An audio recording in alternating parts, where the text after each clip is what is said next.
So hello students, welcome to all. My name is Ajit Singh and I am currently pursuing PhD from IIT Kanpur.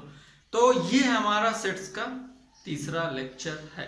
तो आज हम बात करेंगे proper subset की। ठीक है, आपने सबसेट पढ़ा था, यानी कोई भी सेट की अगर एलिमेंट दूसरे सेट में है तो दैट इज सबसेट। तो सबसेट को ऐसे डिनोट करते थे, यानी ये नीचे इक्वल लगाते थे। अब बात करते हैं कि प्रॉपर सबसेट क्या है। तो इसमें देखो, if A is subset of B but A not equals to B, A और B जो सेट है वो इक्वल नहीं है, ठीक है, then A is proper subset of B. We write A, this is horizontal U B. So this is definition of proper subset. ठीक है, अब जो आपका ये सेट A होता है ना, set A is not proper subset of itself. ठीक है, यानी ये आप बोलोगे कि A is improper subset of itself, यानी A is improper subset of itself. तो सेट सबसेट आपने पढ़ लिया था, ठीक है, कि सबसेट क्या है, प्रॉपर सबसेट क्या है।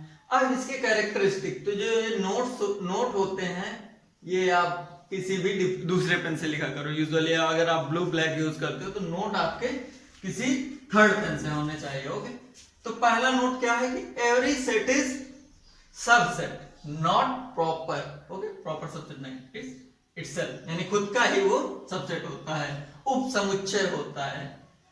एम्प्टी सेट फाई, यानी जो फाई जिसमें कोई एलिमेंट नहीं होता, इस subset of every set. Subset है यहाँ पे, सबसेट और प्रॉपर सबसेट में प्लीज रिमेंबर।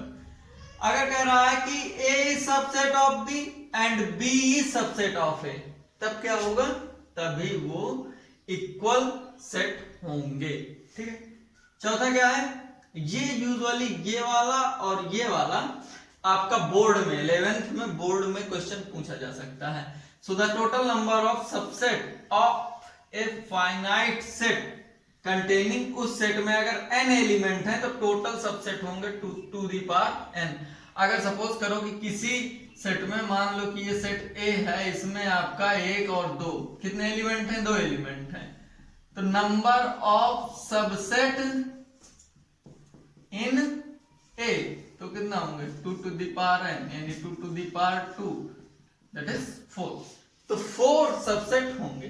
अब क्या कह रहा है कि नंबर ऑफ प्रॉपर सबसेट, ये वाली लाइन देखो, प्रॉपर सबसेट, ये बहुत इंपॉर्टेंट है, of a set having n elements. n element है अगर उसमें किसी भी सेट में, तो प्रॉपर सबसेट कितने होंगे, तो प्रॉपर सबसेट होंगे 2n-1। तो अब आप पूछोगे कि सर ये -1 क्यों आ गया, एक सेट कम क्यों हो गया। तो जो ये एक सेट है ये रिप्रेजेंट करता है 5 को, यानी एम्प्टी सेट। तो अगर आपको नोट बना के लिखना हो 6 नंबर, तो नोट बना के लिख लो। अगर आपको यहां समझ में आ जाए तो ऐसे लिख लो।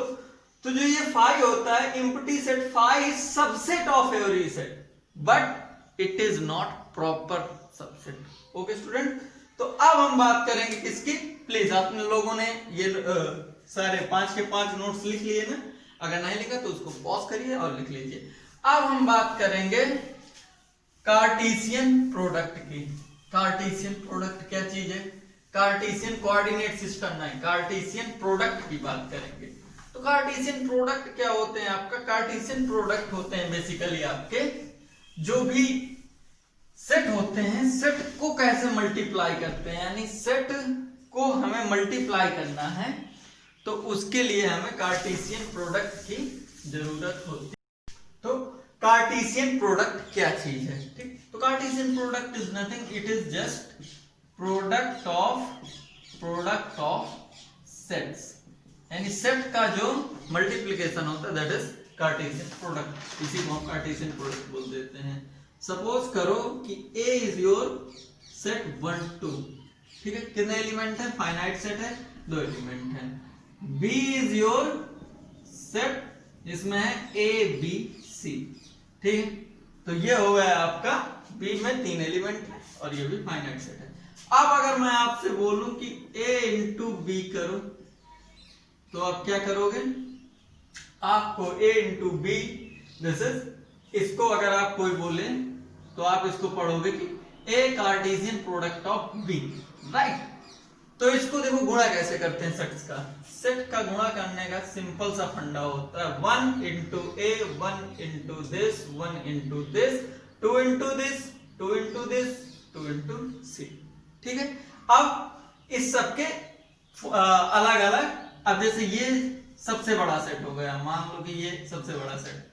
अब 1 कॉमा ए, ठीक है, दूसरा 1 कॉमा बी, तीसरा 1 कॉमा सी, चौथा 2 कॉमा ए, पांचवा 2 कॉमा सी बी और छठवां 2 कॉमा सी, ठीक है। और ये तो this is A cross B, तो यानी जो कार्टेशियन प्रोडक्ट होता है वो भी एक सेट ही होता है। अब देखो इसमें नंबर ऑफ एलिमेंट कितने हैं आप गिन के बता सकते हो, n। ए क्रॉस बी कितने हैं गिन लो, तो गिनने पे 1 2 3 4 5 6 है, ठीक है। अब सपोज करो कि ये आपका ए है कुछ 100 और बी में जो एलिमेंट है नंबर ऑफ एलिमेंट यानी एन बी है वो है आपका 200, ठीक है। तो आप अगर ऐसे लिखोगे तो दिस इज वेरी वास्ट, बहुत बड़ा हो जाएगा। तो हम क्या करेंगे, हमें सीधा फॉर्मूला पता होता है कि इसको n A into B equal to n A into n B, okay, simple. यानी एन ए में कितने एलिमेंट है गुणित एन बी में कितने एलिमेंट है, तो आप देखो 2 इंटू 3 यानी 6, और ये देखो 6 ही आया है ना। So this is how we do we find out element of Cartesian product. तो अगर इसमें 100 और 200 होते तो एन ए क्रॉस बी क्या होगा, एन ए क्रॉस बी होगा 100 इंटू 200, तो दिस इज 20, 1 2 3 4 यानी 20,000 एलिमेंट होते। अब अगर मैं बात करूं इसका पावर सेट क्या होगा, इस वाले का, इस ए क्रॉस बी का, what is the power set of A cross B. तो पावर सेट से पहले अपन बात करते हैं कि पावर सेट में कितने एलिमेंट होंगे। तो आई होप आप सबको फॉर्मूला याद है, ठीक है। फॉर्मूला याद है ना कि 2 टू द पावर n होते थे, जहां पे ये n क्या होता था, नंबर ऑफ एलिमेंट्स। तो इसमें कितने एलिमेंट है, 1 2 3 4 5 6, सो 2 टू द पावर 6। सो इसमें 32 एलिमेंट होंगे इस पावर सेट में, ठीक है। सो अभी हम रिलेशन में आते हैं, ठीक है। अब हम बात करते हैं कि रिलेशन क्या होते हैं, ओके। तो रिलेशन की डेफिनेशन देखते हैं, राइट। तो रिलेशन क्या होता है बेसिकली, अगर आप सपोज करो कि जो ये ए और बी आपके दो सेट हैं, ठीक है, आपको पता है, तो जो रिलेशन आर होगा फ्रॉम ए टू बी, ठीक है, is a subset of A Cartesian product P, ठीक है। तो आप क्या बोलोगे कि R is a relation from A to B, और you can say R is subset of A cross B, ठीक। जैसे अभी हमने वो अपना पिछला क्वेश्चन किया था, पिछला क्वेश्चन अपना क्या था कि पिछला क्वेश्चन आपकी नोटबुक में लिखा है, वेरी गुड। तो ए था आपका 1,2 और बी था आपका बी, वो था आपका ए बी सी, ठीक है। तो इससे आपका ए क्रॉस बी क्या आया था, ए क्रॉस बी आया था आपका 6 एलिमेंट आए थे, ठीक है। वो सारे 6 एलिमेंट आपके लिखे होंगे। तो इसके जितने भी वो 6 एलिमेंट थे, यानी उसमें जो भी ये रिलेशन आएंगे, यानी रिलेशन जो आपका रिलेशन आएगा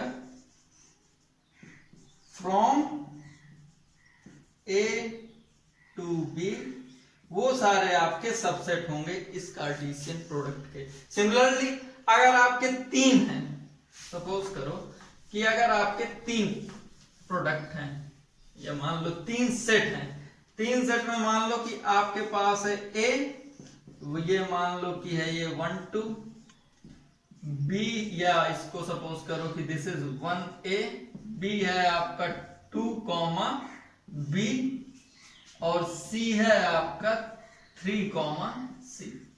then what you can predict और what you can interpret, A cross B cross C, यानी क्रॉस में इज दिस कार्टेशियन प्रोडक्ट। तो इसमें बताओ, सबसे पहले एलिमेंट की बात कर लेते हैं n। तो इसमें एलिमेंट क्या होंगे, NA into NB into NC, यानी 2 इंटू 2 इंटू 2 यानी 8। तो इसमें टोटल 8 एलिमेंट होंगे, यानी 1 2 1 B 1 3 1 C, A2 AB A3। So similarly ऐसे एलिमेंट 8 होंगे आपके। और मैं बोलूंगा कि उससे रिलेशन बताओ, तो वो जो रिलेशन होंगे वो आपका इसी के सारे सबसेट होंगे, ठीक है। अब एक इस पे नोट लिख लो, इस पे एक नोट बहुत इंपॉर्टेंट है रिलेशन की कहानी पे, कि अगर आपका नोट, प्लीज आप लोग नोट डाउन करिए ये नोट, एंड आप लोग प्लीज मेरी आपसे बहुत रिक्वेस्ट है, हम्बल रिक्वेस्ट है कि आप लोग प्लीज थोड़ा सा इसमें पार्टिसिपेशन दिखाइए, because your participation is really need, ठीक है, बहुत जरूरी है। क्योंकि मुझे पता ही नहीं चलता कि मैं जो पढ़ा रहा हूं वो आप तक जा रहा है या नहीं जा रहा है, क्योंकि अगर वो आप तक नहीं जा रहा तो फिर मैं ही अपने अकॉर्डिंग पढ़ाता रहूंगा, लेकिन मुझे आपके अकॉर्डिंग पढ़ाना है, राइट, कि आपको क्या पढ़ना है। तो नोट आप लिखिए, ठीक है, नोट आप अपने अकॉर्डिंग लिखिए, मैं तो बस शॉर्ट में लिखाऊंगा क्योंकि मेरे पास टाइम, इसमें वीडियो के लिए टाइम बहुत ही कंप्रेस्ड होता है। तो ए हैज, इसमें मान लो 1 2 3 4 n एलिमेंट, यानी n of a is n। b क्या है मेरे पास, a b up to m, ठीक है, m could be any real number, ठीक है। तो n भी क्या हुआ आपके पास, m एलिमेंट है, ठीक। तो मैं क्या बोलूंगा, ये आप बता दोगे कि a क्रॉस b में कितने एलिमेंट होंगे।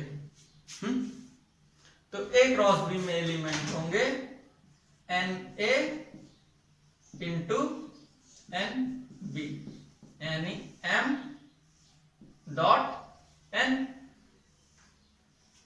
सो यानी इतने वो पेयर रखता होगा, m into n times pair रखता होगा a cross b। So total number of subset, तो अगर मैं बोलूं, so total number of subset, इसके टोटल नंबर ऑफ सबसेट कितने होंगे, subset of a cross b will be 2 to the power mn। ये अभी सबसेट की बात हो रही है, प्रॉपर सबसेट अगर होगा तो वो एक लेस देन हो जाएगा। तो यहीं से आप क्या बोल सकते हो कि number of relation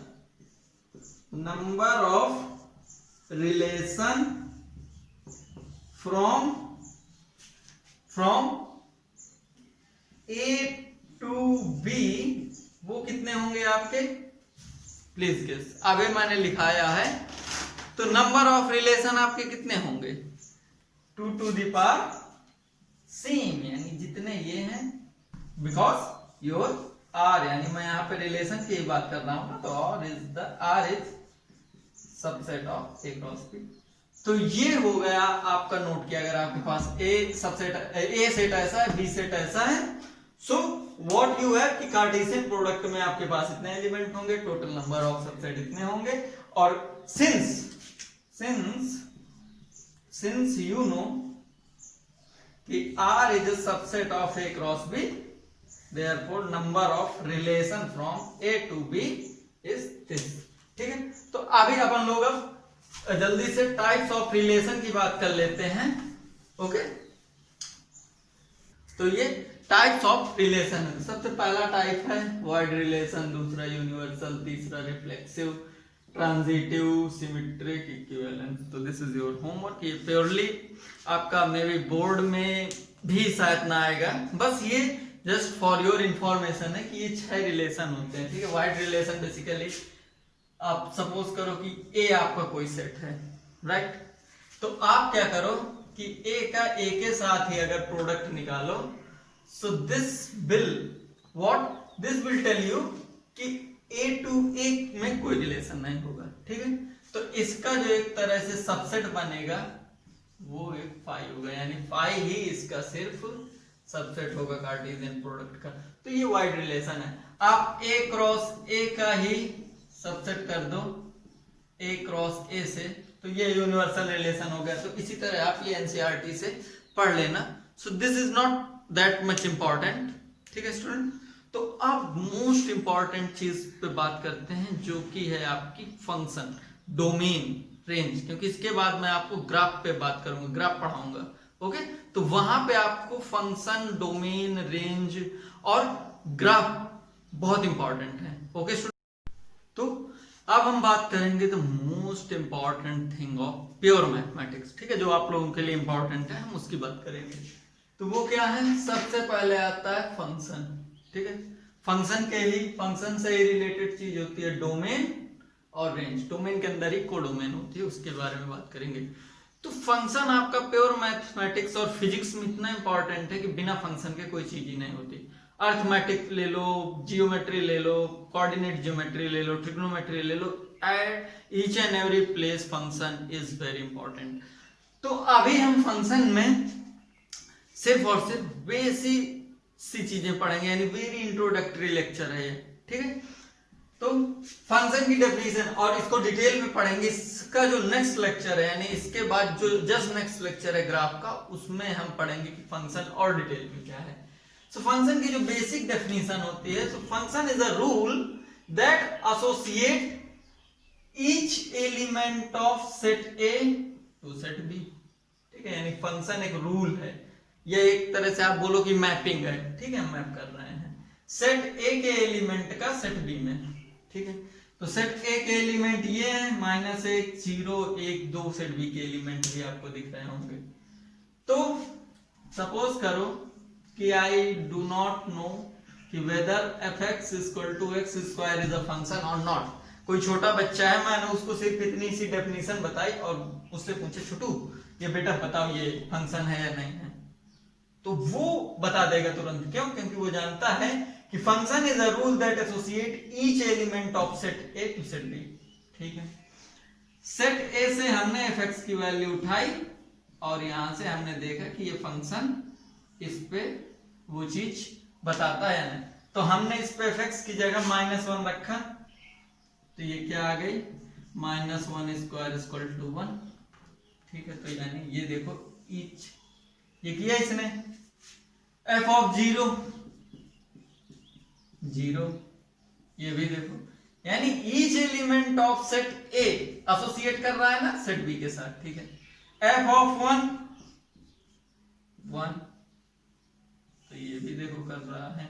doesn't matter कि एक ही वैल्यू पे सेट बी की 2 वैल्यू है, 2 से ज्यादा वैल्यू। f(2) 4, ये भी प्रॉपर डिफेक्ट कर रहा है। यहीं पे अगर मैंने इसको -2 भी यहां लिया होता तो f(-2) is 4, तो ये होता। तो आपको क्या पता चला कि वो छोटा सा बच्चा बोल देगा कि हाँ sir this is a function, जो कि डिफाइंड है, क्योंकि ये वाला इस डेफिनेशन पे करेक्ट सुटेबली बैठ रहा है, ठीक है। ग्राफिकली कैसे समझोगे, ये तो आपने देख लिया कि सेट थ्योरी के हिसाब से, क्योंकि आपने अभी सेट थ्योरी पढ़ी है तो आप बता दोगे। किसी ने ग्राफ प्रॉपरली पढ़े हैं तो ग्राफ के अकॉर्डिंग क्या होता है कि अगर कोई भी फंक्शन, ये x है और ये y है, मैं बना दूं कोई भी ऐसा टेढ़ा मेढ़ा फंक्शन, ठीक है, दिस इज फंक्शन, ठीक। अब ये जे वाली सपोज करो ये लाइन मैंने ड्रॉ की, दिस लाइन, इसको चलो दूसरे पेन से ड्रॉ करते हैं, ये लाइन ड्रॉ की, ठीक है, और ये अपना फंक्शन था, ठीक। So you students are enjoying ना। अगर आप इसको एंजॉय नहीं कर रहे हो तो प्लीज लेट मी नो। तो ये है हमारी y इक्वल टू x की लाइन, ठीक है। यानी यहाँ पे एक, ये देखो यहाँ पे x की एक वैल्यू पे y की डिफरेंट डिफरेंट वैल्यू है, यानी ये कोई भी एक लाइन है, राइट। तो ये कोई भी वर्टिकल लाइन पे, या इसको बोल दो x इक्वल टू वाई, यानी y के डिफरेंट डिफरेंट मान पे x की x का मान फिक्स है और y की वैल्यू वेरी कर रही है, ठीक है। यानी इसी पे ये यानी ये कांस्टेंट लाइन है। सो इस पे अगर आपका फंक्शन सिर्फ एक ही जगह पे कट करता है, यानी इस पॉइंट पे इसको इंटरसेक्ट कर रहा है ना, then this is a defined, यानी हम बोलेंगे कि फंक्शन इज डिफाइंड। सपोज करो कि यहीं पे हमारा फंक्शन कुछ ऐसा है, ऐसा, ठीक है। और मैंने एक y x, यानी इस लाइन का अगर मैं इक्वेशन लिखूं तो ये हो गई line x equal to constant, ठीक है। या इसको अगर ऊपर लिख लूं, मे भी आपको शायद दिख ना रहा हो, तो ये x इक्वल टू कॉन्स्टेंट है, यानी तो ये इस फंक्शन को, यानी ये फंक्शन था ना, फंक्शन था, तो ये इसको कहाँ कहाँ काट कर रहा है, 1 2 3 4 5। तो जैसे x की किसी एक वैल्यू पे या हॉरिजॉन्टल लाइन, वर्टिकल लाइन पे आपके फंक्शन की वैल्यू एक ही वैल्यू पे दो या दो से, मतलब एक से ज्यादा वैल्यू अगर शो कर रही है, तो वो आपका फंक्शन अनडिफाइंड हो जाएगा, ठीक है। यानी वो फंक्शन आपका डिफाइंड नहीं, यानी x की किसी एक वैल्यू पे आपके फंक्शन की कोई एक ही वैल्यू होगी, then your function is defined. तो आपको पता चल गया ना कि ईच जो आपका एलिमेंट है, ये ईच एलिमेंट पे, यानी सेट ए का जो एक एलिमेंट है उस पे आपका एक ही एलिमेंट आएगा b का, ठीक है। तो x की एक वैल्यू पे फंक्शन की कोई डिफाइंड वैल्यू होनी चाहिए, ऐसा नहीं कि x की इसी वैल्यू पे फंक्शन की ये वैल्यू है, इसी वैल्यू पे ये भी वैल्यू है, इसी x की वैल्यू पे ये वैल्यू, ये वैल्यू, ये value. So function is defined in each element of its domain. तो यानी जो ये वाली वैल्यूज है ना, ये इसकी डोमेन कहलाती है। तो देखो डोमेन की डेफिनेशन क्या क्या है, डेफिनेशन क्या है, ठीक है। डोमेन, रेंज, कोडोमेन, इसकी डेफिनेशन एक बार आप देख लो, फिर अपन बात करेंगे एक एग्जांपल पे, और इसके अलावा जब ग्राफ के बाद हम लोग पूरा डिटेल में डिस्कस करेंगे। सो डोमेन क्या चीज है, डोमेन में भी, डोमेन का इंग्लिश में मतलब हिंदी में आप लोग मतलब पता चल रहा होगा कि उसका क्षेत्र क्या है, ठीक है। So for y equal to f of x, domain is set of values of x, set of values of x for which y, यानी y बोलो और फंक्शन बोलो, function gives real values, gives real, or you can say defined values, ठीक है। so these values are of x, these values of x, इनको क्या बोलते हैं, यही आपकी होती हैं उस फंक्शन की डोमेन। पता चल गया ना, जो मैंने अभी f of x equal to X square में जो x की वैल्यू आ रही थी आपकी 0, -1, 1, -2, 2 एंड सो ऑन, तो ये आपकी डोमेन हो गई, ठीक। दूसरी बात क्या होती है, रेंज, ठीक है। मेरे फिजिक्स में आप जानते हो कि रेंज का मतलब होता है परास, ठीक है। तो रेंज क्या चीज होती है कि, एक मिनट, यही वाला एग्जांपल अच्छा था, f(x) equal to X square, तो आपकी x की वैल्यू थी -1, -2, 0, 1, 2, ये वाली वैल्यू थी। तो रेंज होती है कि एक तरह से बोलो फॉर वैल्यू ऑफ एक्स, और यू कैन से for domain set of value of y, set of value of y called range of function. Okay student, तो इसमें आपका देखो ये तो हो गई, आपको पता चल गया कि ये तो आपकी हो गई डोमेन, इसकी रेंज क्या होगी, तो इसकी वैल्यू देखो y equal to F X की वैल्यू क्या क्या आ रही थी, 1 4 0 1 4, तो ये हो गए इसकी रेंज. ओके, एक और एग्जांपल लेते हैं, थोड़ा सा एक इजी सा एग्जांपल. अब मैं बोलूं कि y equal to under root X minus 2, ठीक है, तो आप बताओ कि इसकी ये फंक्शन की डोमेन क्या है.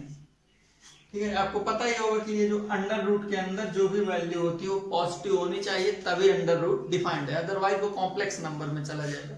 मे बी आपको कॉम्प्लेक्स नंबर अभी नहीं पता, फॉर 11th स्टूडेंट सुन, नो टेंशन, अभी कॉम्प्लेक्स नंबर भी हम लोग देखेंगे, डिस्कस करेंगे.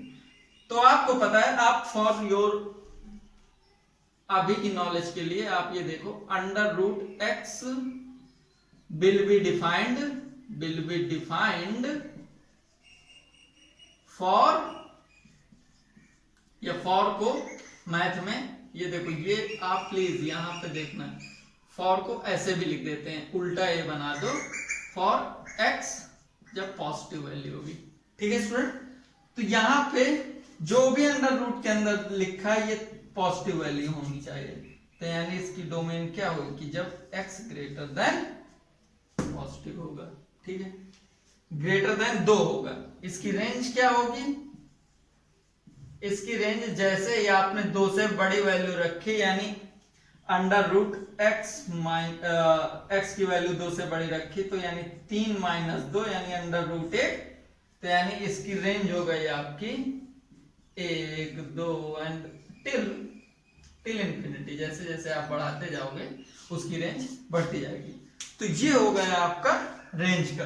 सिमिलरली आई होप आप लोगों ने ये नोट डाउन कर लिया है. ठीक है, तो रेंज और डोमेन समझ में आया ना स्टूडेंट.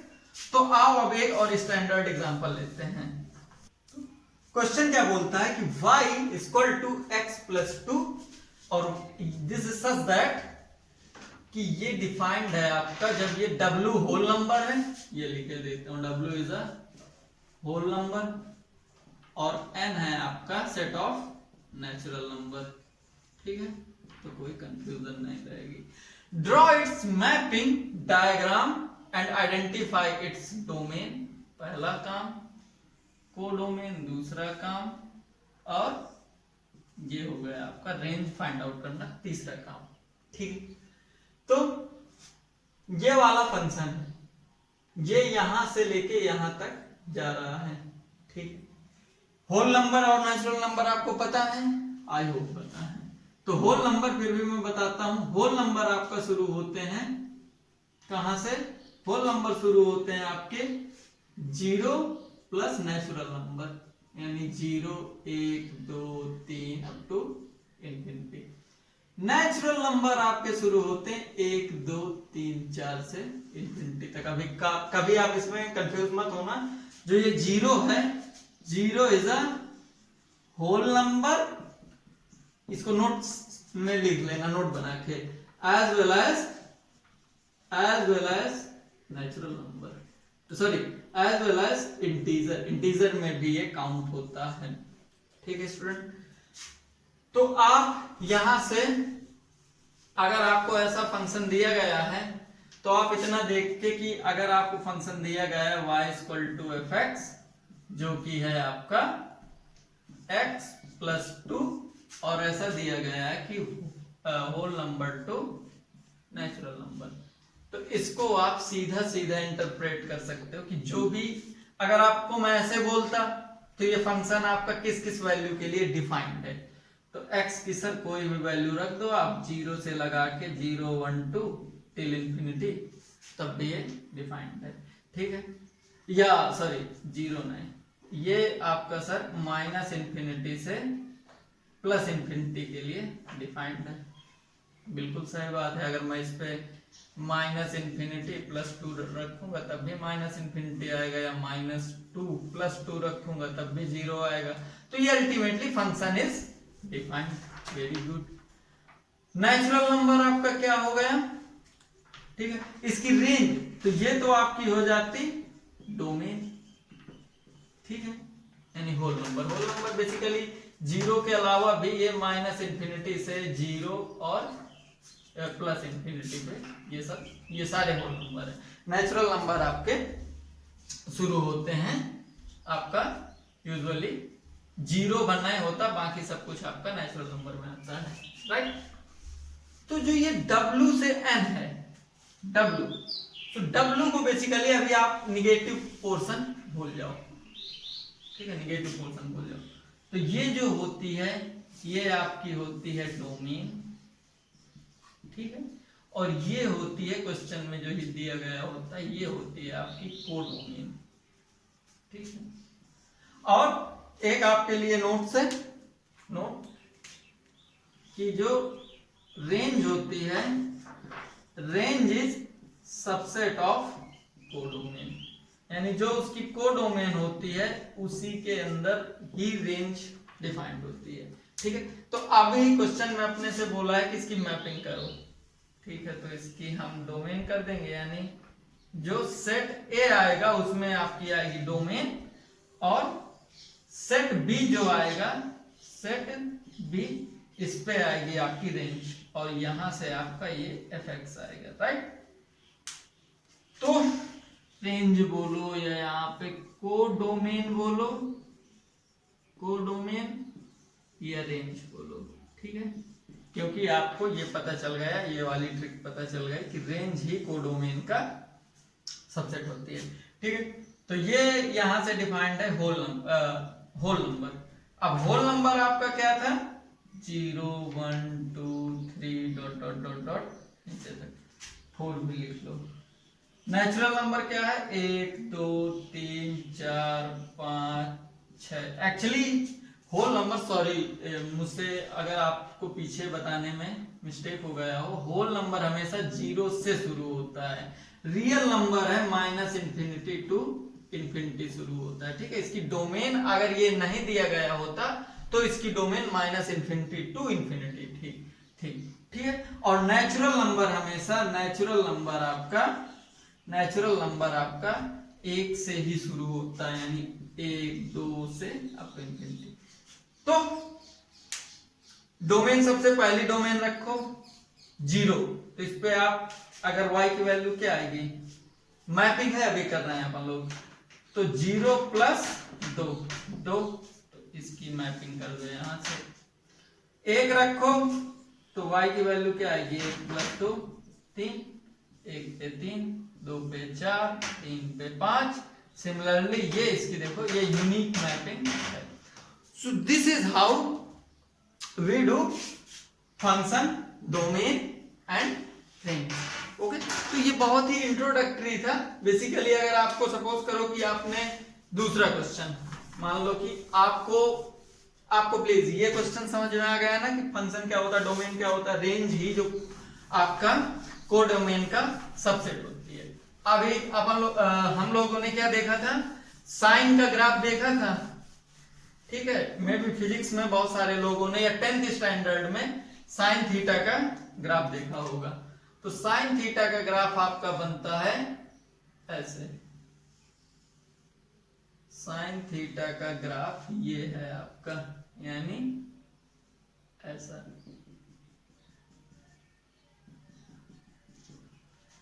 -1 to 1, ठीक है स्टूडेंट। तो यहां से देखो जो आया साइन थीटा का ग्राफ, वो आपका ऐसे आया। तो इसकी x की वैल्यू देखो कहां पे लाई कर रहे हैं, ये x की वैल्यू है और ये y की वैल्यू है। तो अगर कोई आपको बोले कि y = sin x, आप कोई बोले कि ये फंक्शन का डोमेन बताओ, तो डोमेन तो क्या होता है कि ऐसी x की वैल्यू जिस पे ये डिफाइंड है, तो ये तो हर x पे डिफाइंड है, यानी ये ऐसे ऐसे ऐसे टिल इंफिनिटी, तो यानी x बिलोंग्स टू आपका यहाँ पे रियल नंबर। कोई पूछे आपसे कि रेंज बताओ इसकी क्या है, तो रेंज क्या होगी इसकी, रेंज आपकी ये -1 से 1 के बीच में ये लाई कर रहा है, तो इसकी -1 से 1 हो गई। कोडोमेन -1 से 1 ही होगी, ठीक है। दूसरा कोई पूछे आपसे y = cos x की बताओ, cos x की, तो उसकी भी डोमेन सेम होगी, क्योंकि cos x का ग्राफ क्या होता है, cos x का ग्राफ आपका 1, ये sorry this is not correct, 1 और ये -1, ठीक है, ये नेगेटिव y एक्सिस है, तो 1 -1 और cos x का ग्राफ शुरू होता है आपका ऐसे, right. This is how we deal this things. तो इसकी भी domain x goes to real number और इसकी भी रेंज -1 से 1 होगी। अभी सपोज करो कि एक और फंक्शन है y = 1/x, तो आप बताओ इसकी डोमेन क्या होगी।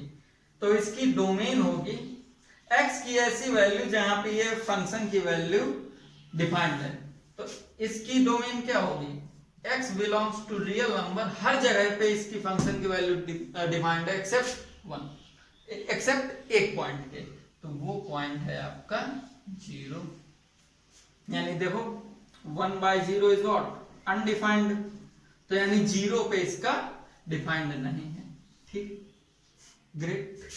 बाकी अब रेंज क्या होगी, रेंज भी आपका 1/2 लिखो तो ये <1 आएगी, 1/0 पॉइंट समथिंग लिखो तो इसकी रेंज एक तरह से रियल नंबर हो गई, राइट।